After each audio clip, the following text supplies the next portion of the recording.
इस प्लांट को araucaria plant भी कहते हैं, क्रिसमस ट्री भी कहते हैं और बाज़ जगहों पर इसे स्टार पाइन भी कहते हैं। इस प्लांट की ग्रोथ में 3 बड़ी हर्डल्स आती हैं, जैसा कि इसकी पत्तियां पीली पड़ना। दूसरी प्रॉब्लम ये आती है, ये जो मेन स्टेम्प है ये टेढ़ी हो जाती है। इसी तरह तीसरी प्रॉब्लम, पौधे की जो ऊपर वाला जो हिस्सा है, यहाँ से तो पत्तियां बनती रहती हैं मगर यहाँ से ये पौधा खाली हो जाता है। इन तीनों प्रॉब्लम्स को कैसे सही करना है, और ये मेरे हाथ में जो आप 2 फर्टिलाइज़र्स देख रहे हैं, इनको एरोकेरिया प्लांट पर अप्लाई करके अपने पौधे को दोबारा से कैसे हेल्थी करना है, मुकम्मल इन्फॉर्मेशन इस वीडियो में आपसे शेयर करूंगा। वीडियो आखिर तक ज़रूर वॉच करें। उससे पहले छोटी सी रिक्वेस्ट, चैनल को सब्सक्राइब और इस बेल आइकन पर ज़रूर प्रेस करें ताकि गार्डनिंग रिलेटेड हर वीडियो का नोटिफिकेशन आप तक पहुंच सके। तो सबसे पहले बात करते हैं, एरोकेरिया प्लांट का शुमार इंडोर प्लांट में होता है और जिस पौधे का शुमार इंडोर प्लांट में होता है उस पौधे को ज़्यादा धूप की, ज़्यादा टेम्परेचर की ज़रूरत नहीं होती। फिर इसके साथ साथ इसे बहुत कम पानी की ज़रूरत होती है। अगर एरोकेरिया का पौधा आपने इस तरह के पोट में लगाया हुआ है, यानी कि प्लास्टिक के पोट में लगाया हुआ है, तो फिर इस तरह होल होने चाहिए। और अगर सीमेंट और मिट्टी के पोट में लगाया हुआ है तो नीचे से होल ओपन होना ज़रूरी है ताकि पानी इसके अंदर खड़ा ना रहे।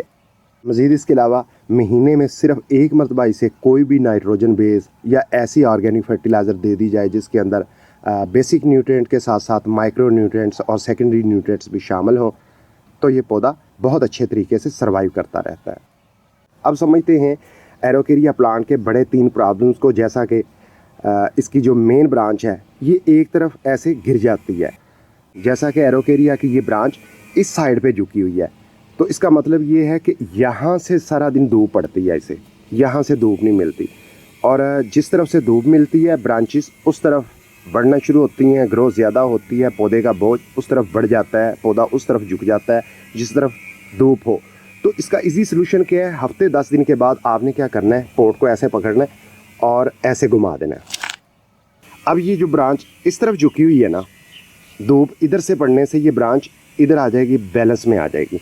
हर हफ्ते 10 दिन के बाद अगर आप पोट घुमाने वाला अमल करते हैं तो ब्रांच टेढ़ी होने के चांसेस ख़त्म हो जाएंगे, ब्रांच जितनी मर्जी बड़ी हो सीधी रहेगी। इसी तरह दूसरा प्रॉब्लम ये आता है कि नीचे से ब्रांच खाली रह जाती है और ऊपर पत्तियां बनती रहती हैं। तो उसके पीछे 2-3 बड़ी रीज़न्स हैं, जैसा कि जब हम पानी ज़्यादा देंगे तो क्या होगा, पत्तियां पीली पड़ेंगी। पत्तियां पीली पड़ेंगी, वही खुश्क होकर जड़ जाएंगी और नीचे से ब्रांच खाली रहेगी। पानी उसी वक्त देना है जब मिट्टी काफ़ी हद तक आपको ड्राई नज़र आए। दूसरी वजह यह भी होती है कि बाज़ पत्तियों पर फंगस का अटैक हो जाता है। जब फंगस का अटैक होगा तो पूरी पत्ती और पूरी ब्रांच ड्राई होगी। जिस तरह ये पत्ती पीली है, ये हरी है और ब्रांच भी हरी है, तो ये फंगस का अटैक नहीं है। ये जो पत्ती पीली पड़ रही है ये ओवर वाटरिंग कह लें या ओवर टेम्परेचर कह लें। तो अगर ऐसी सूरत हाल नज़र आए तो आप फंजीसाइड लें, पौधे के ऊपर शावर कर दें। और अगर ओवर वाटरिंग की कंडीशन है तो मिट्टी को बिल्कुल ड्राई होने पर पानी दें, ये प्रॉब्लम भी नहीं आएगा।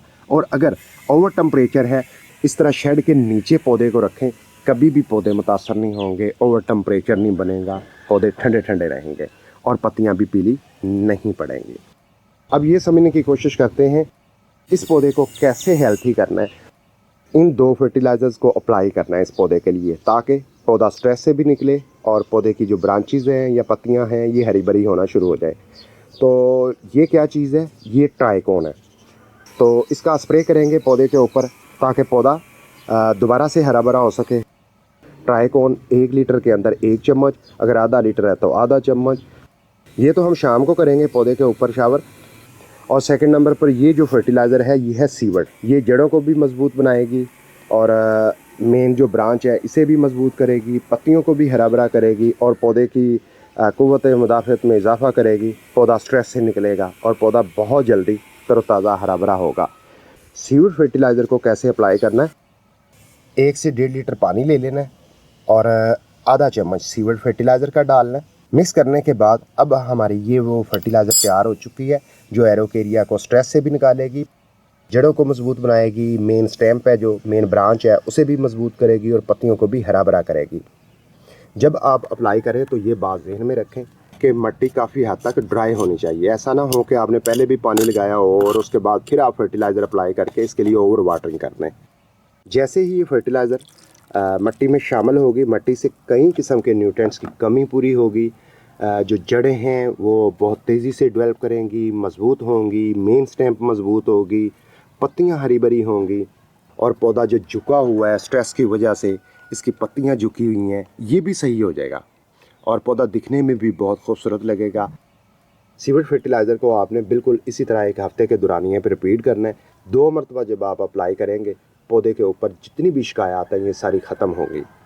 जब शाम हो जाए या सुबह सवेरे आपने ट्राइकोन लिक्विड का पौधे के ऊपर स्प्रे करना है, ताकि जो पौधे की पत्तियां पीली पड़ रही हैं ये दोबारा से सरसब्ज़ हों, हेल्थी हों, खूबसूरत दिखाई दें और ऊपर से जो ग्रोथ है ये भी तेज़ हो सके।